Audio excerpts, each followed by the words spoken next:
స్తోత్రాలు. దేవుడు మనను ఇంతవరకు అనేక భద్రతను అనుగ్రహిస్తూ క్షేమంగా దేవుడు మనను ఉంచిన విధానం బట్టి దేవునికి మహిమ కలుగును గాక. అందుకు కూడా ప్రతిరోజు విశ్వాసంతో, భక్తితో, చాలా శ్రద్ధాశక్తితో దేవుని వాక్యాన్ని వీక్షిస్తూ వాక్య ప్రకారంగా నడవడానికి సిద్ధపడుతూ మిమ్మల్ని మీరు సిద్ధపరచుకుంటున్నటువంటి విధానం బట్టి దేవునికి మహిమ కలుగును గాక. మనం రాకడకు అతి సమీపంలో ఉన్నామన్నటువంటి భయంతో, భక్తితో మన జీవితాన్ని వెలబుచ్చాలని ప్రభు పెట్టి మీతో నేను కోరుకుంటున్నాను. మంచిది. మరి పోయిన దినం నుండి మనం యెహోషువ గ్రంథ ధ్యానాలు చేస్తూ ఉన్నాం. అలాగే గణరాజు గారి ద్వారా దేవుడు మరి ప్రకటన గ్రంథం ద్వారా దేవుడు మాట్లాడిస్తూ ఉన్నాడు. ప్రకటన గ్రంథంలో 7 బోర్లు, 7 సంఘములు, 7 పాత్రలు, అలాగే మరి 7 దీపస్తంభాలు, 7 నక్షత్రములు అని, అలాగే 12 గోత్రాల గురించి, అలాగే 12 అపోస్తుల గురించి, 12 పునాదుల గురించి, 12 గుమ్మముల గురించి, అలాగే 7 పాత్రల గురించి, అలాగే 12 దూతల గురించి కూడా చాలా చక్కటి విషయాలు ప్రకటనలో ఉన్నాయి. రాబోయే కాలంలో జరుగుతున్నటువంటి సూచనలు, మహత్కార్యాలు దేవుడు చేయబోతున్నాడు. అలాగే ఉగ్రత దినంలో మన జీవితాన్ని ఎలాగ కొనసాగించుకోవాలన్నటువంటి విషయాల గురించి మీరు నేర్చుకోండి. అలాగే ఈ రోజున మనం యెహోషువ గ్రంథంలోకి వచ్చాం. యెహోషువ గ్రంథ ధ్యానాల్లోకి వచ్చాం. పోయినసారి మనం 1వ అధ్యాయంలో 1-2 వచనాలు మనం ధ్యానం చేసాం. అన్నమాట దేవుడికి మహిమ కలుగును గాక. మళ్ళా 3వ వచనం, 4వ వచనాన్ని ఈరోజు మనం ధ్యానం చేయాలని పెట్టిన కోరుతున్నాను. మంచిది. వాక్య భాగంలోకి వెళ్ళే ముందు ప్రార్థన చేద్దాం అనుకుంటుంది. పరిశుద్ధులను ప్రేమగల మా తండ్రి, ఈ విలువైనటువంటి శ్రేష్టమైన అమూల్యమైన పరిశుద్ధ నామానికి వేలాది వందనములు, స్తోత్రములు చెల్లిస్తూ ఉన్నాం. చేస్తాను ఈ సమయంలో ఈ వాక్యాన్ని వింటూ దేవశ్రీ వాక్యంలోటువంటి మాధుర్యాన్ని ప్రభుత్వాన్ని మేము ధ్యానిస్తాం. దేవశ్రీ ఆస్వాదిస్తూ ప్రభు మా యొక్క భక్తి జీవితాలను కాపాడుకుంటూ పోవాలనే తీర్మానంలో మేము ఉన్నాం. మాతో మీరు ఉండండి.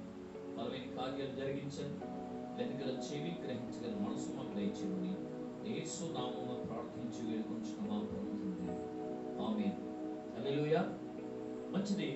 యెహోషువ గ్రంథం 1వ అధ్యాయము 1, 2, 3 వచనాలు మనం చదువుతాం ఒకసారి. యెహోవా సేవకుడైన మోషే మృతి పొందిన తరువాత యెహోవా నూను కుమారుడును మోషే పరిచారకుడునైన యెహోషువకు ఇలా సెలవిచ్చును: నా సేవకుడైన మోషే మృతునందెను. కాబట్టి నీవు లేచి నీవును ఈ జనులందరూ ఈ యొర్దాను నది దాటి నేను ఇశ్రాయేలుకు ఇచ్చుచున్న దేశమునకు వేరుని. ఇక్కడ వరకు మనం చదువుకున్నాం. 3వ వచనం, నేను మోషేతో చెప్పినట్లు మీరు అడుగుపెట్టు ప్రతి స్థలమును మీకు ఇచ్చుచున్నాను. చాలా జాగ్రత్త మనం ఆలోచన చేయాలి. ఇప్పటి వరకు మనం చదువుకున్నటువంటి వాక్య భాగంలో చాలా మాటలు మనం విన్నాం. మోషే ఎవరు అనే దాని గురించి మనం చెప్పుకున్నాం. మిగిలిన సాత్వికుడని, దేవుని పరిచారకుడని, అలాగే మరి దేవుని స్వరూపాన్ని నిర్ధారించి చూసినవాడని, అలాగే చక్కటి మాట మనం చదువుకున్నాం. మోషే ఎలా వచ్చాడో, నీళ్ళలో ఉండి ఎలా తీయబడ్డాడో విషయాల గురించి చెప్పుకున్నాం. అలాగే యెహోషువ గురించి, యెహోషువ అంటే ఏంటో, యెహోషువ అంతకు ముందు పేరేంటో, అలాగే మరి ఈ యెహోషువ గ్రంథం ఎప్పుడు రాశారో అన్నటువంటి విషయాలన్నింటి గురించి మనం చదువుకున్నాం. అందుబట్టి దేవుడికి మహిమ కలుగును గాక. ఇప్పుడు ఈ వచనంలో దేవుడు అంటాడు, ఇశ్రాయేలుకు ఇచ్చుచున్న దేశమునకు వెళ్ళుడి అంటాడు. ఎవరికి ఇస్తున్న దేశం అన్నాడు? సుమారుగా 12 వచనాల్లో 30 ప్రసంగాలు ఈరోజు మీకు చెప్పాలి.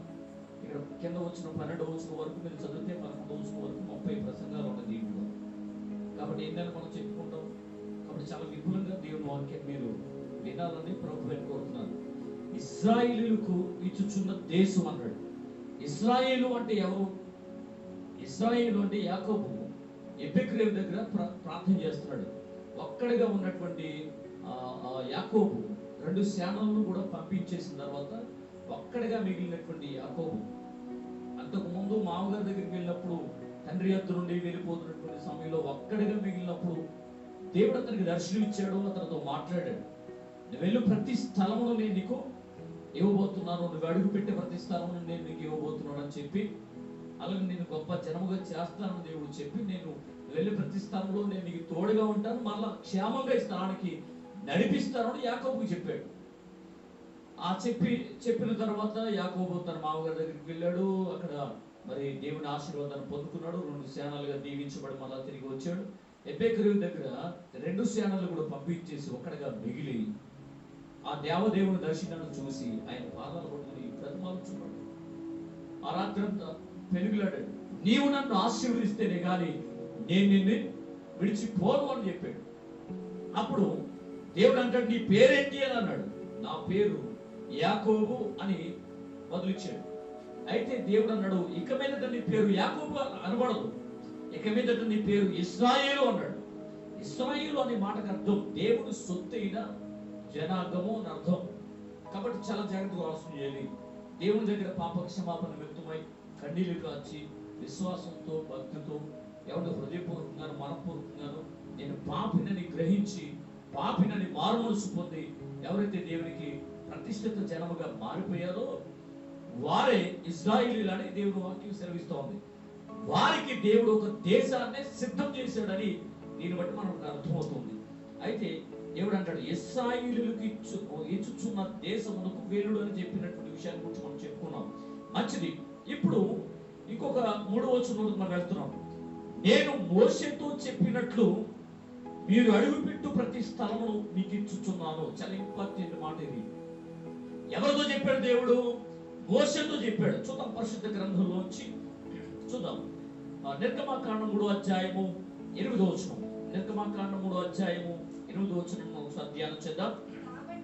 కాబట్టి ఐగుప్తీయుల చేతిలో నుండి వారిని విడిపించడానికి ఆ దేశములో నుండి విశాలమైన మంచి దేశమునకు అనగా కనానీయులకు, హిత్తీయులకు, అమోరీయులకు, పెరిజ్జీయులకు, హివ్వీయులకు, యెబూసీయులకు నివాస స్థానమైన పాలు తేనెలు ప్రవహించు దేశమునకు వారిని నడిపించుటకును దిగి వచ్చి ఉన్నాను. దేవునికి మహిమ కలుగును గాక. దేవుడు చెప్తున్నాడు, నేను వీరిని ఇశ్రాయేలీయుల్ని ఎక్కడ తీసుకువెళ్ళాలని? కనానులోకి తీసుకువెళ్ళాలని నేను దిగి వచ్చి ఉన్నానని ప్రభు చెప్తున్నాడు. చాలా జాగ్రత్తగా ఆలోచన చేయాలి. అలాగే అదే మాట గురించి పరిశుద్ధ గ్రంథంలో మరొక మాట ద్వితీయోపదేశకాండం 11వ అధ్యాయం 24-25 వచనాలు ఒకసారి చదువుదాం. ద్వితీయోపదేశకాండంలో 11వ అధ్యాయము 24-25 మీరు దేవుడు చెప్తున్నాడు. చూడండి, మోషేతో చెప్పినాడు ఏమని? మీరు అడుగు పెట్టు ప్రతి స్థలమును మీది అగును, అరణ్యము మొదలుకొని లెబానోను వరకును, యూఫ్రటీసు నది మొదలుకొని పడమటి సముద్రం వరకును ఈ సరిహద్దు వ్యాపించు. చక్కటి మాటలు మనం చదువుకున్నాం. ఇప్పుడు ఏమండి? మీరు అడుగు పెట్టు ప్రతి స్థలమును నేను మీకు ఇచ్చుచున్నాను అని దేవుడు వాగ్దానం చేశాడు. ఖచ్చితంగా దేవుడు వాగ్దానం చేశాడు. మోషేతో చెప్పాడు. మోషేతోనే కాదు, అబ్రహాంతో చెప్పాడు, యాకోబుతో చెప్పాడు. కాబట్టి చాలా మంది భక్తులతో దేవుడు చెప్పుకుంటూ వచ్చాడు. నేను మిమ్మల్ని కనాను దేశంలో ప్రవేశపెడతాను, ఈ దేశంలో పరవాసిగా మీరు ఉన్నారు, నేను ఈ దేశాన్ని నేను మీకు ఇస్తాను అని దేవుడు గొప్ప అభయాన్ని ఇచ్చాడు. దేవుడు వాక్య గ్రంథంలో మనం దాని గురించి చదవట్లేదు కనుక ఆది కాండంలో దేవుడు అబ్రహాంతో చెప్తున్నాడు. చూడండి ఒకసారి ఆది కాండం 13వ అధ్యాయము 12వ వచనం చదువుదాం. ఆది కాండం 13వ అధ్యాయము చూద్దాం. 12వ వచనం. అబ్రాము కనానులో నివసించాడు.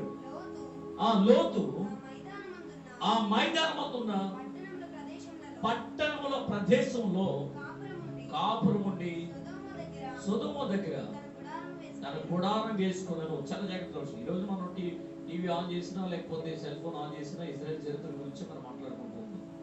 చాలా మంది మరి సెల్ ఫోన్ ఆన్ చేసినా ఇజ్రాయెల్ దేశం ఏంటి, అసలు ప్రపంచం అంతా కూడా ఇజ్రాయెల్ దేశం వైపు ఎందుకు చూస్తున్నారు అనే విషయాల గురించి ఆలోచన చేస్తూ ఉన్నారు.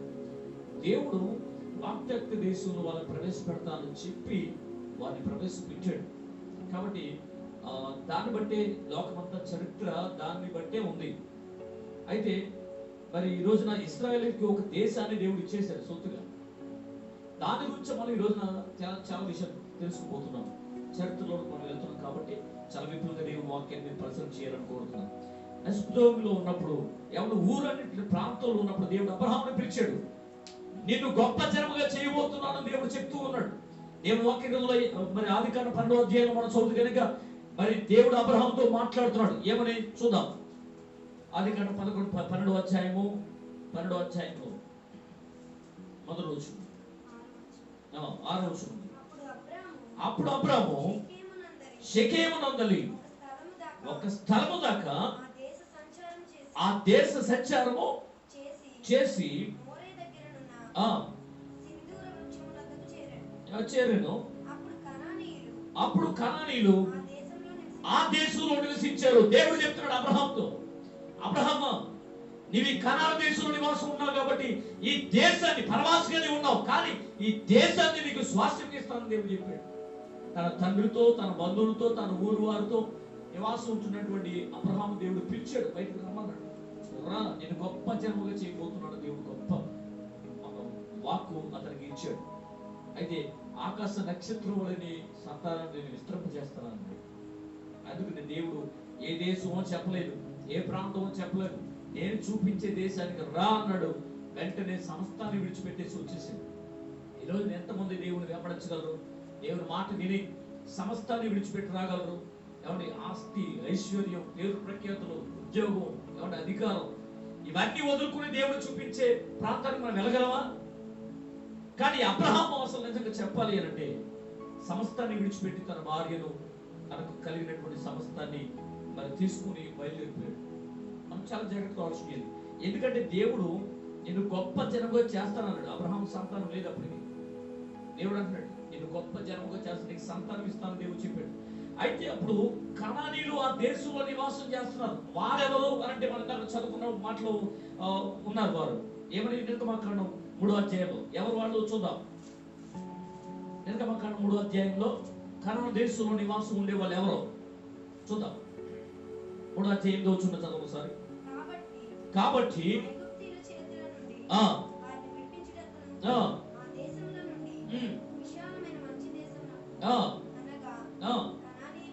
ఇగో చూడండి, కనానీయులకు, హిత్తీయులకు, అమోరీయులకు, పెరిజ్జీయులకు, హివ్వీయులకు, యెబూసీయులకు నివాస స్థానమైన చూడండి ఎంతమంది తెగలు ఉన్నారు ఇక్కడ. కనానీయులు, హిత్తీయులు, అమోరీయులు, పెరిజ్జీయులు, హివ్వీయులు, యెబూసీయులు, 5 తెగలు ఉన్నారు ఇక్కడ. వీరందరికీ స్వాస్థ్యమైనటువంటి కనాన్లో వాళ్ళని తొలగించి నేను మిమ్మల్ని చేరుస్తాను అన్నాడు. ఈయన గురించి చెప్పాలి అంటే నేను ఎదురు వచ్చేటువంటి రోజులను మీకు వీరి గురించి చెప్తాను. ఏమంటే మీరు అవిశ్వాసులతో విచ్చోడుగా ఉండొద్దు అన్నాడు. అసలు దేవుడు ఇంత మరి వ్యతిరేక స్వభావం చూపించాడండి కనానీయుల మీద అని మీరు అనుకోవచ్చు. ఏమంటే ఎప్పుడు దేవుడు పక్షపాతి కాడు. మనం ఏ రీతిగా ఉంటున్నామో దాన్ని బట్టి దేవుడు కొలత కొలుస్తాడు. కనానీయులు ఎవరంటే లైంగిక అపవిత్రత కలిగిన వారు. వారికి ఒక దిశానిర్దేశం అనేది లేదు. వెచ్చలబడి జీవితాన్ని కలిగినటువంటి ప్రజలు ఈ యొక్క 5 తెగలకి సంబంధించిన వారు. కాబట్టి వీరందరినీ దేవుడు వెనగొట్టున్నాడు. ఎందుకంటే 6 నెలలు సహవాసం చేస్తే 6 వీరవుతారు అని మనం చెప్పుకుంటాం కదా. కాబట్టి మనం ఉండే స్థలం అది పరిశుద్ధమైన స్థలంగా ఉండాలని దేవుడు కోరుకుంటున్నాడు. ఎందుకంటే అక్కడ ఒక నియమం ఉండాలి, ఒక నిబంధన ఉండాలి, ఒక ఆజ్ఞ ఉండాలి, ఒక కట్టడం ఉండాలి. ఎప్పుడైతే వీరందరూ ఒకే ఆజ్ఞలో మెసులుతారో అప్పుడే దేవుని రాజ్యం ఒకటి ఏర్పడుతుంది. కాబట్టి చాలా జాగ్రత్తగా అవసరం. గోధుమలు ఉన్న చోటనే గురుగులు విత్తబడతాయి. గురుగులు సాతానికి సాదృశ్యం. అందుకని దేవుని వాక్యంలో కీర్తన గ్రంథంలో 1వ అధ్యాయంలో దుష్టుల ఆలోచన చొప్పున నడవద్దు అన్నాడు, నడవకూడదు. పాపుల మార్గం నిలవద్దు అన్నాడు, నిలవకూడదు. అపహాస్కులు కూర్చోడు చోట కూర్చోవద్దు. కాబట్టి దేవుని భయం బొత్తుగా వారిలో లేనందువల్ల వారికి వేరై ఆయన ఉండమని చెప్తూ ఉన్నాడు. దేవుని వాక్యంలో పిలుపు రాసిన 2వ అధ్యాయాన్ని కూడా మనం చదువు కనుక మూర్ఖులకు ఈ తరం వారికి వేరై రక్షణ పొందుడి అని అంటాడు. కాబట్టి అవిశ్వాసంతో విచ్చోడిగా ఉండొద్దు అంటాడు. కాబట్టి ఇలాంటి ప్రజలకు దూరంగా ఉండాలి అని, ఇలాంటి ప్రజలు ఆక్రమించినటువంటి ఆ ప్రాంతాన్ని, ఆ ప్రాంతంలోంచి వారిని వెలగొట్టి మిమ్మల్ని పాలు తేనెలు ప్రవహించే దేశమైన కణాల్లో మిమ్మల్ని ప్రవేశపెడతామని దేవుడు చెప్పాడు. దేవుడు ఎప్పుడో వాగ్దానాలు చేసేసాడు. మోషేతో వాగ్దానం చేశాడంట, అలాగే అబ్రహాంతో వాగ్దానం చేశాడు, ఇస్సాకుతో వాగ్దానం చేశాడు, యోసేపుతో వాగ్దానం చేశాడు, ఆయన యాకోబుతో కూడా వాగ్దానం చేశాడు. ఎవరి పితరులందరితో దేవుడు వాగ్దానం చేశాడు, మిమ్మల్ని ఖచ్చితంగా కణాల్లో ప్రవేశపెడతాము అని. ఖచ్చితంగా మిమ్మల్ని తీసుకువెళ్ళి ఆ దేశం, మంచి దేశంలో, అది పాలు తేనెలు ప్రవహించే దేశం, అది మంచి దేశం అనేటువంటి మాటలు మన బైబిల్ గ్రంథంలో చాలా చోట్ల కనబడుతుంది. అయితే దేవుడు చెప్పినటువంటి మాట ఏమనంట, మోషేతో చెప్పినట్లు నేను అంటాడు దేవుడు, నేను మోషేతో చెప్పినట్లు మీరు అడుగుపెట్టి ప్రతి స్థలమును మీకు ఇచ్చుచున్నాను. చాలా జాగ్రత్తగా ఉంటుంది. దీన్ని బట్టి మనం చాలా విషయాలు నేర్చుకోవాలనుకోండి. నెక్స్ట్ తర్వాత 18వ అధ్యాయం ఆదికాండం 18వ అధ్యాయం 21వ వచనం చదవండి. ఆదికాండం 18వ అధ్యాయం 21వ వచనం దేవుడు చెప్తున్నాడు, నేను దిగిపోయి నా ఎద్దుకు వచ్చిన ఆ మరణ చొప్పుననే వారు సంపూర్ణంగా చేసిరో. చూద్దాం ఒకసారి 18వ 20వ వచనం చదువుదాం. 20వ వచనం, మరియు యెహోవా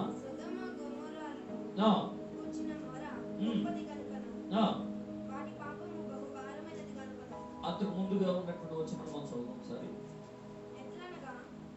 అబ్రహాము కనానులో నివాసం చేస్తున్నాడు అనే విషయాన్ని చదువుతున్నాం.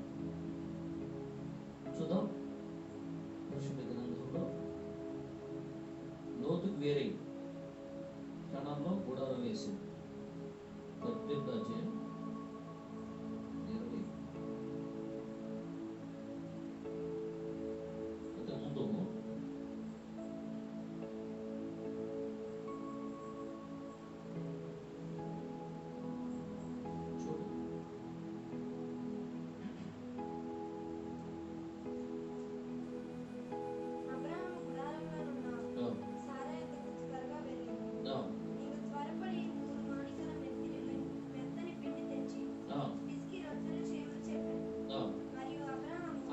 కాదు, ఇక్కడ 17వ అధ్యాయం 8వ వచనం చదవండి. 17వ అధ్యాయం 8వ వచనం,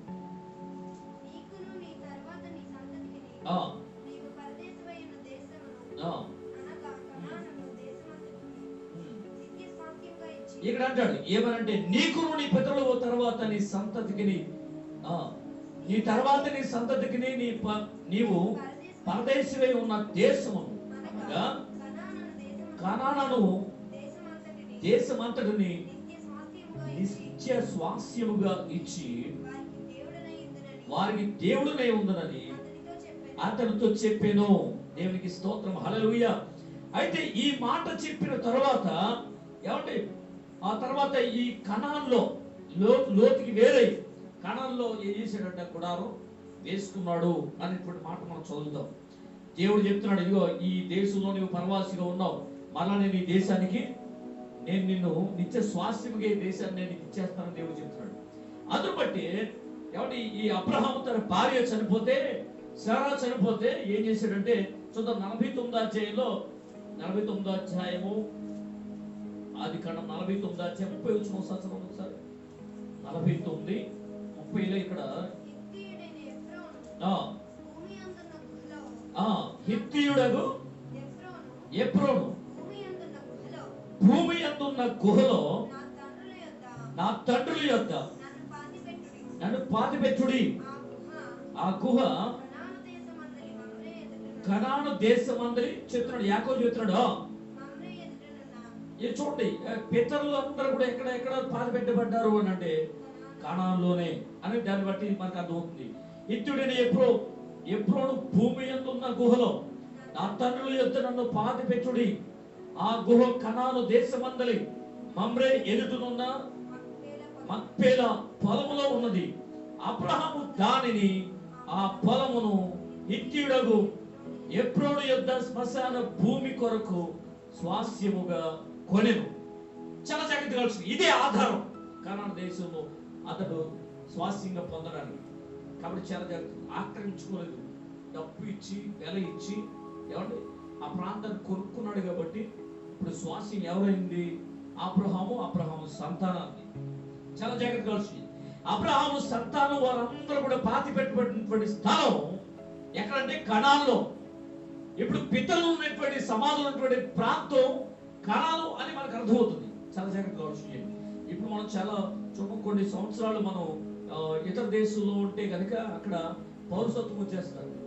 అలాగే నేను ఎవరైనా మన భూమి 12 సంవత్సరాలు 11-12 సంవత్సరాలు ఒకవేళ సేద్యం చేస్తే కనుక మధ్యలో మారకుండా సేద్యం చేస్తే కనుక ఆ పొలం ఆ స్థలం వారి స్వాధ్యతం అయిపోతుంది అని మరి చాలా మంది చెప్తూ ఉంటారు. కాబట్టి మనం చాలా జాగ్రత్తగా ఎన్నో సంవత్సరాలు అక్కడ నివాసం చేశాడు.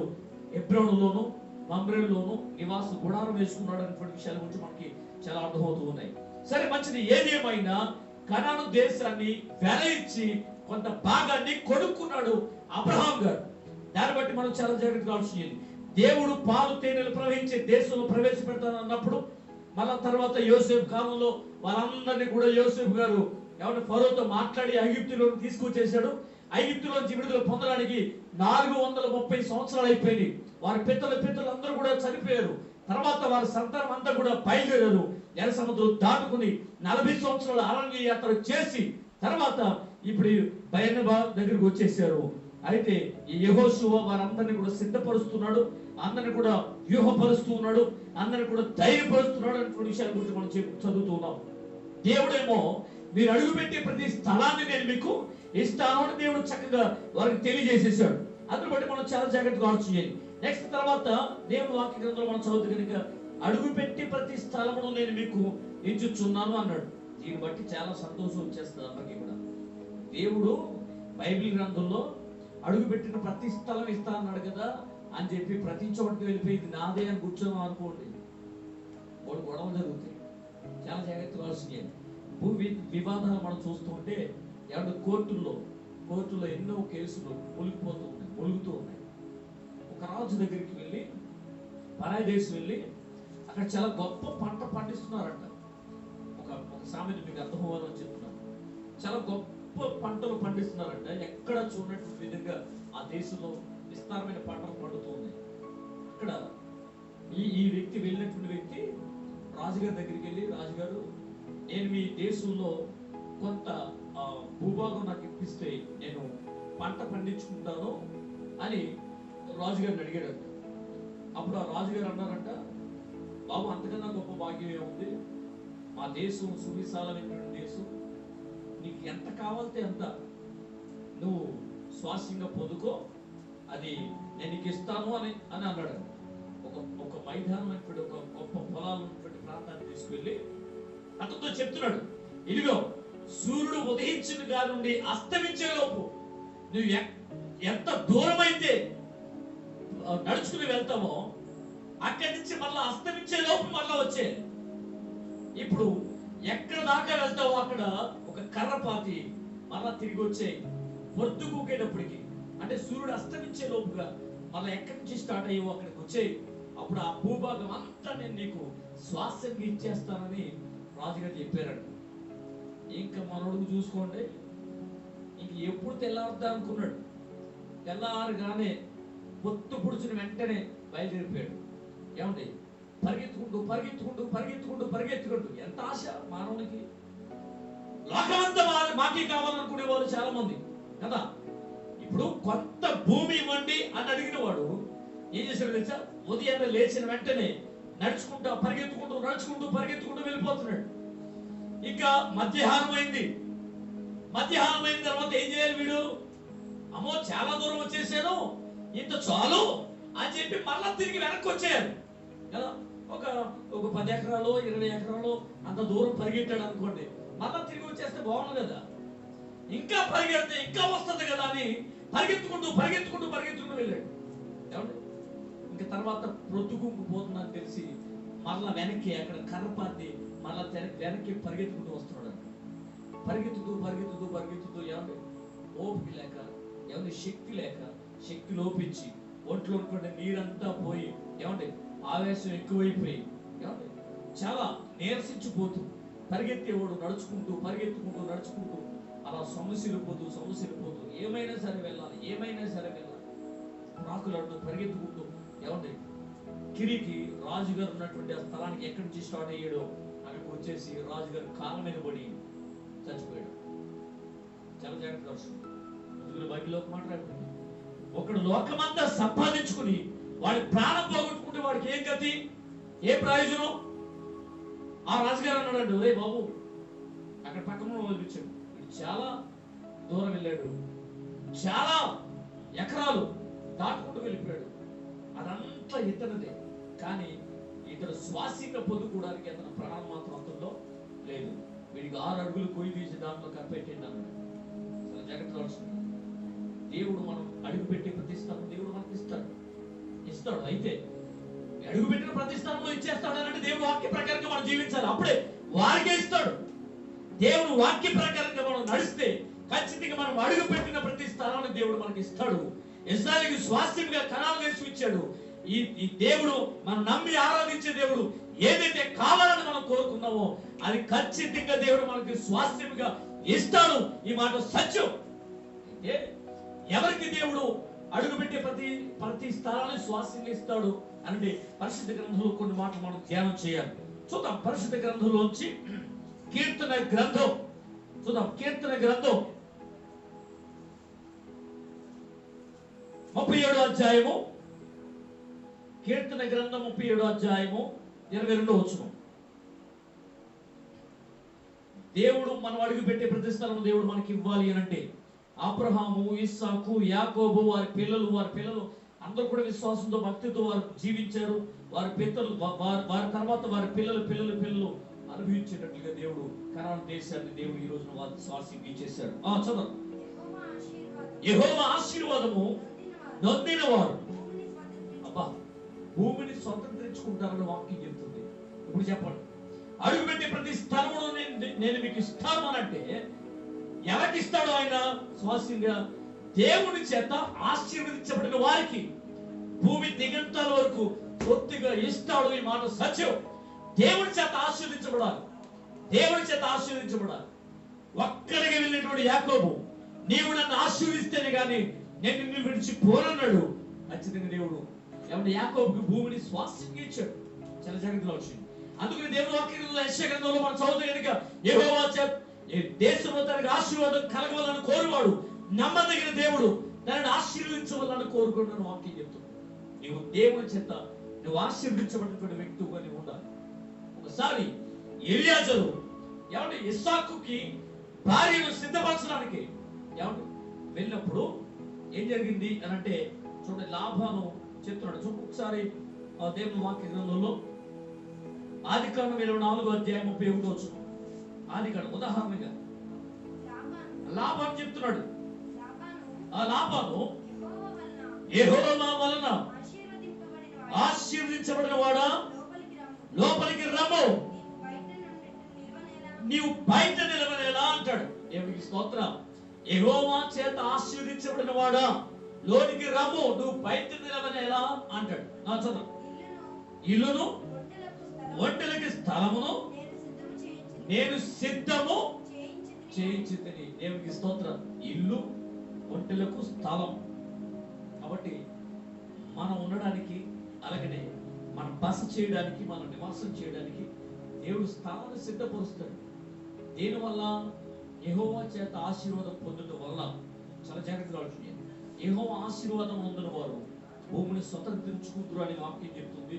మరొక చోట యెహోవా ఆశీర్వాదం వల్ల సంతానాభివృద్ధి కలుగుతుందని, యెహోవా ఆశీర్వాదం వల్ల సంతానం కలుగుతుందని, అలాగే యెహోవా ఆశీర్వాదం వల్ల ఏమంటే సమాధానం దొరుకుతుందని యాకోబుకు దేవుడు తన సహోదరుడికి సమాధానం ఇచ్చాడు ఆశీర్వదించబడిన తరువాత. అలాగే యెహోవా ఆశీర్వాదం వల్ల ఐశ్వర్యం కలుగుతుందని మరి సామెతల గ్రంథం 10వ అధ్యాయం 22వ వచనంలో రాస్తుంది. యెహోవా చేత ఆశీర్వదించబడిన యెహోవా నా తండ్రి చేత ఆశీర్వదించబడిన వారు లోకం పుట్టినది మొదలుకొని మీ కొరకే సిద్ధపరచబడినటువంటి రాజ్యాన్ని స్వతంత్రించుకోరుడి అని మరి మత్తయి సువార్త 25వ అధ్యాయంలో రాయబడింది. కాబట్టి దేవుని ఆశీర్వాదం ఈ భూమి లోకంలో జీవించడం మనకు కావాలి. దేవుని ఆశీర్వాదం మనకుంటే ఖచ్చితంగా దేవుడు మనను ఎవరి స్వాస్థ్యాన్ని దేవుడు మనకు అనుగ్రహిస్తాడన్నటువంటి విషయాన్ని బట్టి ఈరోజు మనం అర్థం చేసుకోవచ్చు. రెండవదిగా ఎవరికి దేవుడు స్వాస్థ్యంగా భూమిని ఇస్తాడు అనంటే పరిశుద్ధ గ్రంథంలో మరొక మాట చదువుకుందాం. అదే కీర్తన గ్రంథం 37వ అధ్యాయంలో 44వ వచనం చదువుదాం. యెహోవా కొరకు కనిపెట్టుకొని ఉండుము. చాలా జాగ్రత్తగా ఆలోచన చేయాలి. యెహోవా కొరకు కనిపెట్టుకొని ఉండాలి అటువంటి వాక్యం కూడా పై వచనంలో కూడా మనకు కనబడుతుంది. చూద్దాం పై వచనంలో కూడా. కాదు అదే 37వ కీర్తనలో పై వచనం. యెహోవా కొరకు కనిపెట్టుకున్న వారు భూమిని స్వాతంత్రించుకుందురు. చదువు వచనం 37వ అధ్యాయము 9వ వచనం. యెహోవా కొరకు కనిపెట్టుకున్న వారు దేశమును స్వతంత్రించుకుందురు. దేవునికి స్తోత్రం, హల్లెలూయా. దేశాన్ని ఎవరు స్వతంత్రించుకుంటారు? అడుగుపెట్టే ప్రతి స్థలమును నేను మీకు ఇస్తానని దేవుడు చెప్పాడు కదా. ఎవరు స్వతంత్రించుకుంటారు అంటే యెహోవా కొరకు కనిపెట్టుకోవాలి. మరలా మనం ఎదరికి వెళ్తే కనుక యెహోషువ గ్రంథంలో మనం ఎదరికి వెళ్తే కనుక ఏం చేశారు అని అంటే చాలా జాగ్రత్తగా ఆలోచించారు. మైదానం మందు ఎరుకో మైదానం మందు యెహోషువ ప్రార్థన చేస్తా ఉన్నాడు. ప్రార్థన చేస్తూ ఉండగా దేవుడి కొరకు కనిపెడుతున్నాడు. యోర్దాను నది దాటిన తర్వాత వాళ్ళు ప్రార్థన చేస్తారు. గిల్గాల దగ్గర వాళ్ళు ప్రార్థన చేస్తున్నారు. ప్రార్థన చేస్తూ ఉండగా కత్తి చేత పడుతున్నటువంటి సేనాధిపతి కనబడుతుంది. ఎవరి కోసం కనబడుతున్నారు? దేవుడి కోసం కనబడుతున్నారు. నువ్వు రావాలి అనేటువంటి నీ ప్రత్యక్షత మాకు కావాలి అని దేవుడి కోసం వారు కనిపెడుతున్నారు. కాబట్టి ప్రజల కోసం కనిపెట్టడం కాదు. ఎవరో వస్తారు మమ్మల్ని రక్షిస్తారు, ఎవరో వస్తారు మాకు సహాయం చేస్తారు, ఎవరో వస్తారు మాకు స్వాస్థ్యం ఇస్తారు అనేటువంటి ఉద్దేశంతో వాళ్ళు కనిపెట్టలేదు. దేవుడి కోసం కనిపెడుతున్నారు. దేవుడి కోసం వాళ్ళు కన్నీళ్లు కాచి వేదనతో విశ్వాసంతో భక్తితో వారు ప్రార్థన చేస్తుండగా యెహోవా సేనాధిపతి అతనికి ప్రత్యక్షమైంది. అందుకనే కీర్తన గ్రంథంలో 105వ కీర్తన మనం చదివితే కనుక యెహోవాని వెలుకుడి, ఆయన సన్నిధిని వెలుకుడి, ఆయన బలమును నిత్యము, యెహోవాని వెలుకుడి, ఆయన బలమును వెలుకుడి, ఆయన సన్నిధిని నిత్యము వెలుకుడి అనే వాక్యం చెప్తుంది.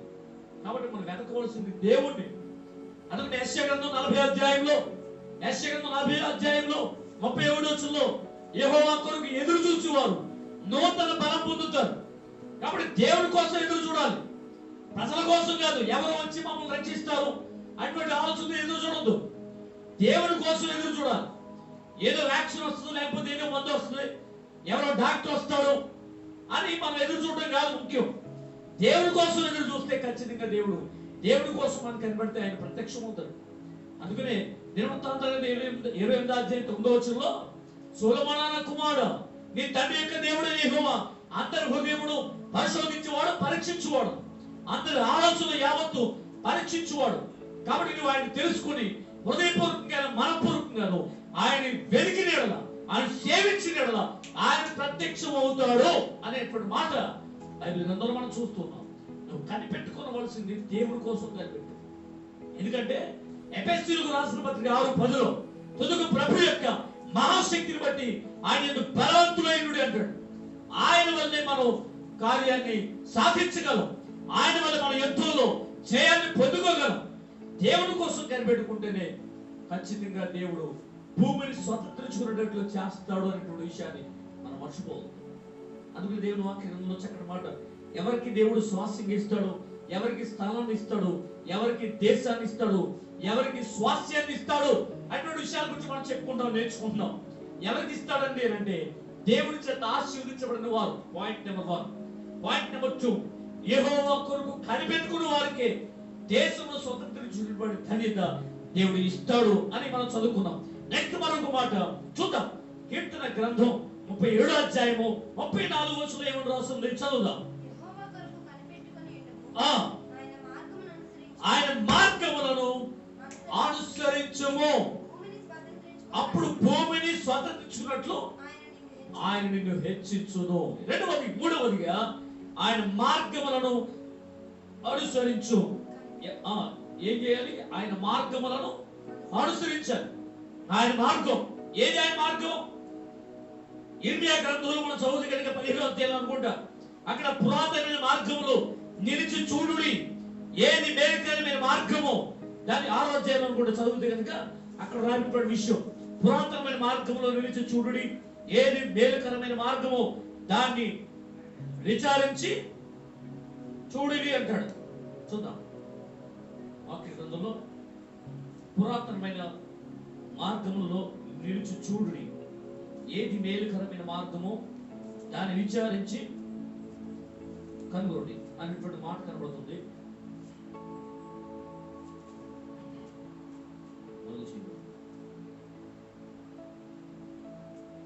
ఇర్మియా గ్రంథం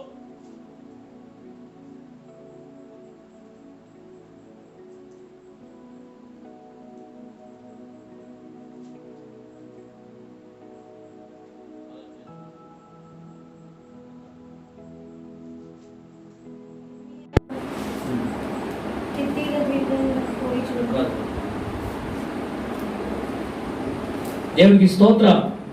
పురాతనమైన మార్గంలో నిలిచి చూడు, ఏది మేలుకరమైన మార్గమో దాన్ని విచారించి చూసి దాంట్లో ఉండి అప్పుడు మీకు క్షేమం అనేటువంటి మాట కనబడుతోంది.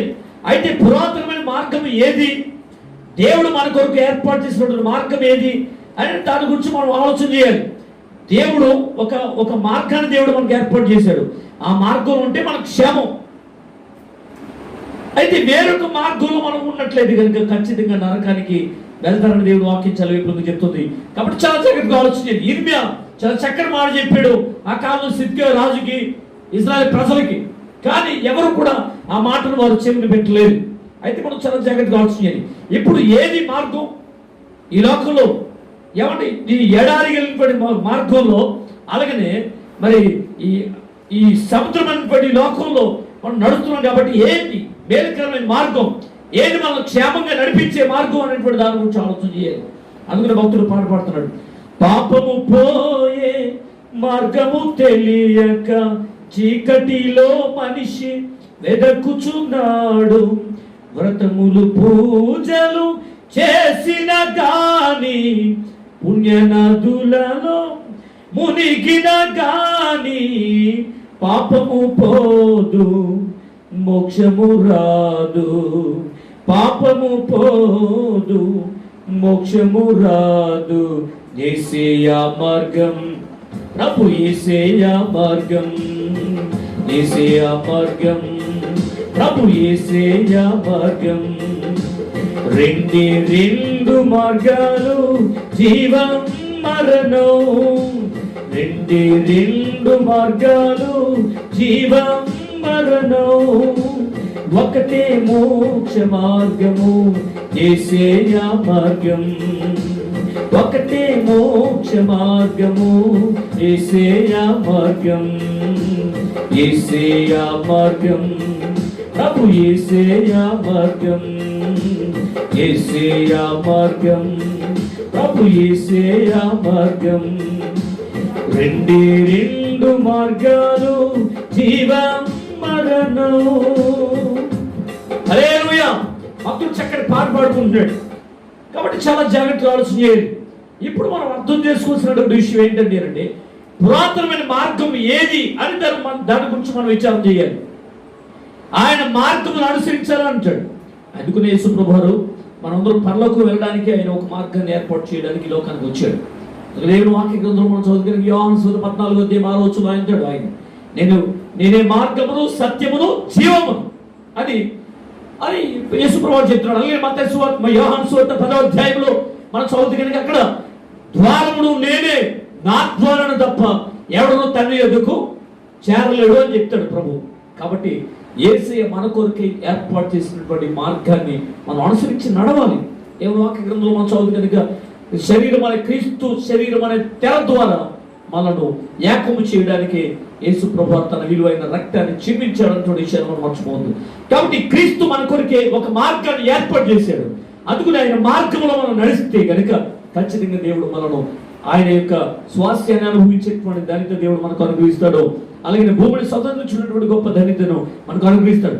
అంతకుముందు లోకానుసారంగా లోకపు కుయుక్తులతో నిండినటువంటి మరి ప్రజలు మనం వెంబడించి తిరిగి చేసి ఉండొచ్చు. కానీ రోజున యేసుక్రీస్తు అడుగుజాడలో నడవాలని ప్రభు పేట నేను మీకు తెలియజేస్తున్నాను. విశ్వాసములకు కర్తయ్య దాన్ని కొనసాగించేవాడిని అయినా యేసు వైపు చూస్తూ మీ పరుగు పొందాలని ఓపికతో రుదుముట్టించాలని ప్రభు పేట మీకు తెలియజేస్తున్నాను. నెక్స్ట్ మరొక మాట మనం చదువుకుందాం. దేవుని వాక్య గ్రంథంలో కీర్తన గ్రంథం 37వ అధ్యాయం 29వ నీతిమంతులు భూమిని స్వతంత్రించుకొందురు. దేవునికి మహిమ కలుగును గాక. నీతిమంతులుగా ఉంటే ఖచ్చితంగా భూమిని స్వతంత్రించుకునేటట్లు దేవుడు చేస్తాడు. అయితే మీరు అడుగు పెట్టే ప్రతి స్థలమును నేను మీకు ఇస్తానని దేవుడు గొప్ప వాగ్దానం ఇచ్చాడు. ఖచ్చితంగా మనకు స్వాస్యాన్ని ఇస్తాను, దేశాన్ని ఇస్తాను, భూమిని ఇస్తాను అని దేవుడు వాగ్దానం చేశాడు. ఆ వాగ్దానాన్ని మనం స్వతంత్రించుకోవాలి అంటే మనం చేయవలసినటువంటి పనులు కొన్ని ఉన్నాయి. అబ్రహాముకు దేవుడు వాగ్దానం చేశాడు, ఇస్సాకు దేవుడు వాగ్దానం చేశాడు, యాకోబుకి దేవుడు వాగ్దానం చేశాడు. అయితే వారి సంతానానికి దేవుడు వాగ్దానం చేశాడు, ఇశ్రాయేలుకి దేవుడు వాగ్దానం చేశాడు. వాగ్దాన భూమిని వారు స్వతంత్రించుకున్నారు. ఈరోజు మనం కూడా స్వతంత్రించుకోవాలి అంటే ఏం చేయాలి అని కూడా విషయాలు మనం నేర్చుకున్నాం. ఒకటి, యెహోవా చేత ఆశీర్వదించబడాలి. రెండవది ఏం చెప్పుకున్నాం? యెహోవా కొరకు కనిపెట్టుకోవాలి. మూడవది, ఆయన మార్గములను అనుసరించి నడవాలి. నాలుగవదిగా ఇక్కడ మనం చదువుకున్న మాటలో నీతిమంతులుగా ఉంటే వారి భూమిని స్వతంత్రించుకున్నట్లు దేవుడు చేస్తాడని వాక్యం ద్వారా మనం నేర్చుకుంటాం. నీతిమంతులుగా ఉండాలి అంటే ఏం చేయాలి? మనం చాలాసార్లు చెప్పుకుంటాం, మన పాపాలు మనం ఒప్పుకొని ప్రతి వాడు యేసుక్రీస్తు నామములో బాప్తిసం పొందాలి. యేసు నా కొరకు పరమేశ్వరుడు అక్కడికి వచ్చి తన విలువైన రక్తాన్ని చిందించాడు, ఆ రక్తంలో నా పాపాన్ని శాపాన్ని కడిగివేశాడు అని ఎవరైతే విశ్వసించి, హృదయమందు విశ్వసించి, ఇక మీద నేను పాపం చేయను, ఇక మీద నేను పరిశుద్ధురాలిగా జీవిస్తాను, యేసుక్రీస్తు రక్తంలో కడగబడిన తర్వాత నేను పవిత్రుడిగా పరిశుద్ధుడిగా జీవిస్తాను అనే ఒక తీర్మానం కలిగి ప్రతి వారు పాపక్షమాపణ నిమిత్తమై ఎవరైతే బాప్తిసం పొందుతున్నారో వారి నీతిమంతులు ఖచ్చితంగా వారి భూమిని స్వతంత్రించుకునేటట్లు దేవుడు చేస్తాడు. ఈ మాట సత్యం. మరొక మాట, అదే కీర్తన గ్రంథం 37వ అధ్యాయము 11వ వచనాన్ని ఒకసారి ధ్యానం చేద్దాం. కీర్తన గ్రంథం 37వ అధ్యాయం 11వ వచనం త్వరగా. దీనులు భూమిని స్వతంత్రించుకుందరు. అబ్బా, దేవునికి మహిమ కలుగును గాక. ఎవరు దీనులుగా ఉండేవారు? హల్లెలూయా. దీనులుగా ఉండేటువంటి వారు ఎవరైతే ఉన్నారో వారు ఖచ్చితంగా భూమిని స్వతంత్రించుకుంటారని వాక్యం చెబుతుంది. దీనులుగా ఉండగలమా మనం? ఏం వాక్య గ్రంథంలో ఆయన బలిష్టమైన చేతి క్రింద దీని మనసుకులు తగిన కారణం వారిని హెచ్చించును అనే మాట మనం చదువుకుంటున్నాం. కాబట్టి చాలా జాగ్రత్తగా ఆలోచన. హాగరు ఏమండి, మరి శారా యొక్క మాటల చేత ఏమండి ఆమె అక్కడి నుంచి వెళ్ళిపోతున్నటువంటి సమయంలో దేవుడు తన దూతను పంపించి హెచ్చరిస్తూ ఉంటాడు, ఆమె చేతి క్రింద అణిగి మణిగి ఉండు. దేవునికి మహిమ కలుగును గాక. హల్లెలూయా. కాబట్టి ఈ హాగరు గాని అక్కడి నుంచి వెళ్ళిపోతే కనుక, దేవుడి మాటకు లోపడకపోతే కనుక ఇష్మాయేలు మరణించలేమో. కానీ దేవుడు ప్రత్యక్షమే మాట్లాడుతున్నాడు, ఆమె చేతి క్రింద అణిగి మణిగి ఉండు, ఖచ్చితంగా నేను నిన్ను గొప్ప జనముగా నీ ఇష్మాయేలు సంతానాన్ని నేను దీవించబోతున్నానని దేవుడు చెప్పాడు. ఆ రీతిగానే ఇష్మాయేలు సంతానాన్ని దేవుడు దీవించాడు, హెచ్చించాడు. దీనులుగా మనం ఉంటేనే దేవుడు మనను హెచ్చిస్తాడు. ఈరోజు ఇష్మాయేలు సంతానం అంతా కూడా ప్రపంచ దేశాల్లో వారందరూ కూడా విస్తరించి ఉన్నారు అని దీన్ని బట్టి మనకు అర్థమవుతుంది. అణిగి మణిగి యజమానురాల చేతి క్రింద అణిగి మణిగి ఉన్నందువలన దేవుడు వారిని భూమిని స్వతంత్రించుకునేటట్లుగా పైవారుగా దేవుడు పెట్టాడు. చాలా జాగ్రత్తగా ఉండాల్సింది. మనం తగ్గించుకుంటే హెచ్చించబడతామని కీర్తన గ్రంథం 75వ అధ్యాయంలో రాయబడింది. దేవుడు ఒకరిని హెచ్చించును, ఒకరిని తగ్గించును. నువ్వు హెచ్చించబడాలి అంటే నువ్వు తగ్గించబడాలి మొదట. అందుకని పడిపోవడానికి ముందు అహంకారమైన మనసు వస్తుంది అంటాడు. కళ్ళు నెత్తి మీదకి వచ్చిన తరం గలదని వాక్యం చెప్తుంది. అందుకని కర్రలో మనిషి గద్దెను తెచ్చి గడువులో మేపేస్తాడు గడ్డని వాక్యం చెప్తుంది. అందుకని నేను వాక్యం 8వ గ్రంథం 9వ అధ్యాయం 23 తన జ్ఞానం బట్టి కానీ, సూర్యుడు తన సౌర్యాన్ని బట్టి కానీ, ఐశ్వర్యంతో తన ఐశ్వర్యాన్ని బట్టి కానీ అతిశయించకూడదు. దేని వల్ల అతిశయించుకున్నానుగా భూమి మీద కృప చూపుచు నీతి న్యాయమును జరిగించున్న యెహోవాను నేనే అని నన్ను పరిశీలనగా తెలుసుకున్న బట్టి అతిశయించవలను. కాబట్టి నీకు నందచనాలను బట్టి, ఆస్తి ఐశ్వర్యాలను బట్టి, పేరు ప్రఖ్యాతులను బట్టి, బంధు బలగాలను బట్టి, ఐశ్వర్యాన్ని బట్టి నువ్వు అతిశయిస్తున్నావేమో. నువ్వు అణచబడే కాలం రాబోతుందని గుర్తించుకో. అందుకనే అన్ని ఉన్న పెక్కు అణిగమని కూడా దాని వాక్యం సామెత చెప్పుకుంటూ ఉంటాం. అందుకనే ఆయన బలిష్టమైన చేతి క్రింద దీని మనసుకులుగా ఉందాం. మనం తగ్గించుకుంటే ఖచ్చితంగా భూమిని స్వతంత్రించుకునేటట్లు దేవుడు చేస్తాడు. చాలా జాగ్రత్తగా మనం ఆలోచన చేయాలి. అలాగే యేసుప్రభువు అన్నాడు మత్తయి సువార్త 5వ అధ్యాయం 5వ వచనం చెప్పి మనం గుర్తు చేసుకుందాం. మత్తయి సువార్త 5వ అధ్యాయము 5వ వచనం. సాత్వికులు ధన్యులు, వారు భూలోకమును స్వాతంత్రించుకుంటారు. దేవునికి మహిమ కలుగును గాక. చక్కటి మాట మనం అర్థం చేసుకున్నాం. చాలా జాగ్రత్తగా సాత్వికులుగా ఉంటే వారు భూలోకాన్ని స్వతంత్రించుకుంటారు. చాలా జాగ్రత్తగా మనకి ఏముండాలి? సాత్వికుడు. దేవుడు మోషే గురించి సాక్ష్యం చేస్తున్నాడు. ఏమనంటే మిక్కిలి సాత్వికుడు, మిక్కిలి సాత్వికుడు. చాలా జాగ్రత్తగా ఆలోచించాలి. అందుకని యేసుప్రభువు కూడా మాట చెప్తాడు. మత్తయి సువార్త, సంఖ్యాకాండం 12వ అధ్యాయంలో మనం చదువుతుంది కనుక 6వ వచనంలో అని కూడా మనం చదువుతుంది కనుక 6వ వచనం పై వచనంలో మనం చదువుతుంది కనుక మోషే మిక్కిలి సాత్వికుడు అని రాస్తుంది. అలాగనే మరి దేవుని వాక్య గ్రంథంలో మత్తయి సువార్త 11వ అధ్యాయము 29వ వచనంలో చదువుతుంది కనుక యేసుప్రభువు చెప్తున్నాడు, నేను సాత్వికుడు, దీన మనసు గలవాడిని అని. చాలా జాగ్రత్తగా ఆలోచించాలి. దీన మనసు గలవాడిని సాత్వికుడు అని చెప్తున్నాడు. ఎవరు సాత్వికులుగా ఉంటారో వారి దేశాన్ని, ఎవరి స్థలాన్ని, స్వాస్థ్యాన్ని స్వాధీనం చేసుకోగలరు అని ఈ వాక్యం ద్వారా మీకు తెలియజేస్తూ ఉన్నాను. చాలా జాగ్రత్తగా ఆలోచించాలి. అందుకనే మన గాంధీ మహాత్ముడు ఏం చేశాడంటే ఉప్పు సత్యాగ్రహం చేశాడు. అలాగే ఏం చెప్పాడంటే ఎవరు కుడి చెప్పను కొడితే ఎడం చెప్ప చూపించినటువంటి మాట యేసుప్రభువు చెప్పినటువంటి మాట. చాలా జాగ్రత్తగా ఆలోచించాలి. దేవుడి వాక్యాన్ని క్షుణ్ణంగా చదివినటువంటి వాడంట గాంధీ గారు. కాబట్టి చాలా జాగ్రత్తగా ఆలోచించాలి. కక్ష చేత మనం సాధించలేము.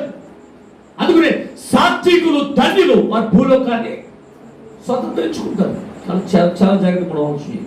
అలాగనే ఒక ఉదాహరణకి మనం చదివితే కనుక దావీదు గారు ఎవరు సౌలు గారు రాజ్యాన్ని పడగొట్టి దావీదు గారు సింహాసనాన్ని అధిరోహించినప్పుడు ఎవరి సౌలు గారు మరి వారి యొక్క సౌలు గారికి సంబంధించినటువంటి వారందరినీ కూడా అంతం చేశాడు. ఆ తర్వాత ఎవరైనా మిగిలి ఉన్నారా అని అడుగుతాడు. సౌలు సంతానంలో ఎవరైనా మిగిలి ఉన్నారా నేను సహాయం చేయడానికి అన్నప్పుడు అక్కడ ఒక షీబా అనేటువంటి ఆయన చెప్తాడు, పలానా చోట ఒక సౌలు యొక్క మనవడు ఉన్నాడు అనేటువంటి మాట తెలియజేశారు. సమయాల గ్రంథం 2 సమయాల గ్రంథం 9వ అధ్యాయం మీరు చదువుతుంది కనుక అక్కడ అంటాడు మెఫీబోషెతు అనేటువంటి ఒక వ్యక్తి కనబడుతున్నాడు. అతని గురించి మనం చదువుతుంది కనుక 11వ వచనం ఒకసారి చదవండి. 11వ వచనం 9వ అధ్యాయం 11వ వచనం.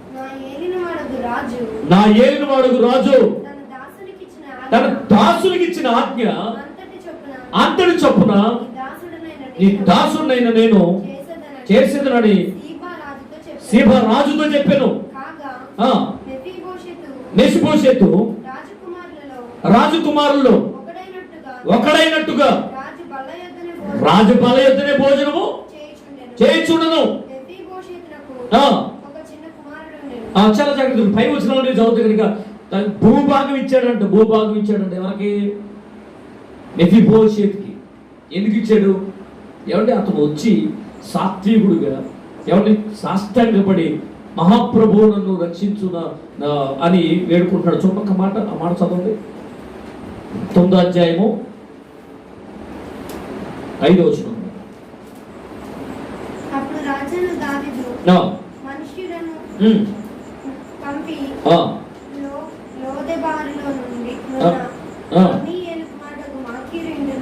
చూడండి ఇక్కడ ఒక మాట చెప్తున్నాడు. 6వ వచనంలో సౌలు కుమారుడైన యోనాతానుకు పుట్టిన మెఫీబోషెతు దావీదు వద్దకు వచ్చి సాగిలపడి నమస్కారం చేయగా దావీదు మెఫీబోషెతు అని అతన్ని పిలిచినప్పుడు అతడు చిత్తమును ఈ దాసునైన నేనున్నానని. అందుకు దావీదు నీవు భయపడవద్దు, నీ తండ్రి యోనాతాను నిమిత్తము నిజముగా నేను నీకు ఉపకారం చేసి చూపి నీ పితరుడైన సౌలు భూమి అంతయు నీకు మరలా ఇప్పిత్తును, మరియు నీవు సదాకాలం నా బల యొద్దనే భోజనం చేయుడు అని సెలవీయగా. దేవునికి మహిమ కలుగుగాక. చాలా జాగ్రత్తగా ఆలోచించండి. ఎవరైతే ధీరులుగా సాత్వికులుగా మనం ఉంటామో అలాంటి వారికి దేవుడు స్వాస్థ్యముగా దేవుడు ఇస్తాడు అని దేవుడు వాక్యం చెప్తుంది. చాలా జాగ్రత్తగా ఆలోచించండి. దేవుడు చెప్పినటువంటి వాగ్దానం మోషేతో చెప్పిన 2వ వచనం మనం చదువుకున్నాం. ఏమని చూద్దాం ఆ మాట. చూద్దాం యెహోషువ గ్రంథంలో కూర్చేద్దాం. యెహోషువ గ్రంథంలో 1వ అధ్యాయం 2వ వచనం ఏమన్నాడు? నేను మోషేతో చెప్పినట్లు మీరు అడుగుపెట్టి ప్రతి స్థలమును మీకు ఇచ్చుచున్నాను అని దేవుడు చెప్తున్నాడు. మీకు ఇస్తాను అని దేవుడు వాగ్దానం ఇచ్చాడు. ఎవరికి ఇస్తాడు? స్వాస్థ్యముగా దేవుడు ఎవరికి ఇస్తాడు? దాని గురించి మనం చాలా విషయాలు ఇప్పుడు అబ్రహాముతో చేశాడు వాగ్దానం, ఇస్సాకుతో చేశాడు వాగ్దానం, అలాగే యాకోబుతో చేశాడు వాగ్దానం, యోసేపుతో చేశాడు వాగ్దానం, అలాగే ఇశ్రాయేలు అందరితో దేవుడు వాగ్దానం చేశాడు. కాబట్టి ఎవరికి ఇస్తాడు స్వాస్థ్యంగా దేశాన్ని, భూమిని? ఎవరికి ఇస్తాడు స్థలాన్ని అని అంటే మనం చాలా చక్కటి మాట పంచడం. యెహోవా చేత ఆశీర్వదించబడినటువంటి వారికి ఆయన ఇస్తాడు, యెహోవా కొరకు కనిపెట్టుకున్న వారికి ఆయన స్వాస్థ్యంగా ఇస్తాడు. అలాగనే ఆయన మార్గం అనుసరించే వారికి ఆయన ఇస్తాడు, నీతిమంతులకు ఆయన ఇస్తాడు, అలాగనే ఎవరి దీనులకు ఇస్తాడు, అలాగనే ఎవరి సాత్వికులకు ఇస్తాడు. కాబట్టి ఈ వాక్యాన్ని విన్నటువంటి మనం ఖచ్చితంగా దేవుడు కూడా మనల్ని ఆస్తికి కర్తలుగాను దేవుడు మనం నిలబెడతాడని వాక్యం చెప్తుంది. ఈ వాక్యాన్ని విన్నటువంటి మీరు ఖచ్చితంగా దేవుడు వాగ్దానాలకి మీరు సెన్స్ వహించినట్లయితే కనుక, వాక్యం ఉన్నటువంటి వాటి ప్రకారంగా మీరు కూడా దేవుని ఆశీర్వాదం కావాలని గోజాడితే కనుక ఖచ్చితంగా దేవుడు మిమ్మల్ని ఆశీర్వదిస్తాడు. ఖచ్చితంగా దేవుడి కోసం కనిపెట్టుకుంటే దేవుడు మిమ్మల్ని కూడా పైవారికి పెడతాడు, అప్పించేవారికి ఉంటాడు, అప్పించేవారికి చేస్తాడు, ఎవరు అప్పు తీసుకునే వారికి చేయడు. ఇటువంటి విషయాలు మనం గమనించాలి. దేవుని మార్గాలను అనుసరించి నడవండి, అలాగనే దీనులుగా ఉందాం, సాత్వికులుగా ఉందాం. దేవుడు ఇచ్చినటువంటి భూభాగాన్ని, స్వాస్యాన్ని, పరలోక రాజ్యాన్ని మనం అనుభవించుదాం. అంటే భాగ్యం దేవుడు మనకు అనుభవించి నడిపించును గాక. ఆమెని ప్రార్థన. పరిశుద్ధుడ ప్రేమగా మన తండ్రి నీ శ్రేష్టం నాముతున్నాడు. ఎన్నో విషయాన్ని వాక్య భాగం నుంచి మేము తెలుసుకున్నాం. నేను మోషేకు ఇచ్చిన వాగ్దానం, దేవ అబ్రహాం గురించి వాగ్దానం, ఇస్సాకుకి ఇచ్చినటువంటి వాగ్దానం, పితరులందరితో ఇచ్చినటువంటి వాగ్దానం, ఆ వాగ్దత్త దేశంలో ప్రవేశపెడతాను అని చెప్పావు నేను. కాబట్టి ఎవరిని నువ్వు ఆ వాగ్దత్త దేశంలో ప్రవేశపెడతావు అని అంటే ఎవరి నీ చేత ఆశీర్వదించబడిన వారు. ఎందుకంటే మత్తయి సువార్త 20వ అధ్యాయంలో నా తండ్రి చేత ఆశీర్వదించబడిన వాళ్ళారా లోకము పుట్టినది మొదలుకొని నీ కొరకు సిద్ధపరచబడినటువంటి రాజ్యాన్ని స్వతంత్రించుకోరుడి అని వాక్యం చెప్తుంది. ఆయన ఆవిడ ప్రభు నీ కొరకు కనిపెట్టుకున్న వారే ఈ రాజ్యాన్ని స్వతంత్రించుకుంటారు. దేవాలయానికి ఇస్తుంది నీ మార్గంలో అనుసరించిన వారే ఈ రాజ్యంలో చేర్చబడతారు. ఆయన దేవాలయానికి స్తోత్రమైన, అలాగే ప్రభునికి స్తోత్రమైన నీటి ముందులే ఈ రాజ్యాన్ని స్వతంత్రించుకుంటారు. ఆయన అలాగే ప్రభునికి స్తోత్రమైన దీన మనసుల వారే ఈ రాజ్యమును స్వతంత్రించుకుంటారు. అలాగే ప్రభు సాత్వికులు ఈ రాజ్యాన్ని, దేశాన్ని, స్వాస్యాన్ని దేవ స్వతంత్రించుకుంటారని వాక్యం చెప్తుంది. ఎన్నో విషయాలు మేము నేర్చుకున్నాం. ఇంకా అనేక అమూల్యమైనటువంటి మాటలు మేము నేర్చుకుని ఆధ్యాత్మికంగా బలం పొందుకుని ముందుకు సాగిపోయే భాగ్యం అందరికీ దయచేయమని యేసు నామమున ప్రార్థించి వేడుకొంచున్న మా పరమ తండ్రి. ఆమేన్, ఆమేన్, ఆమేన్. దేవుడు మనల్ని దీవించును గాక. ఆమేన్. అందరూ కూడా లైన్లో ఉండండి. అమ్మగారు ప్రార్థన చేస్తారు. అందరూ కూడా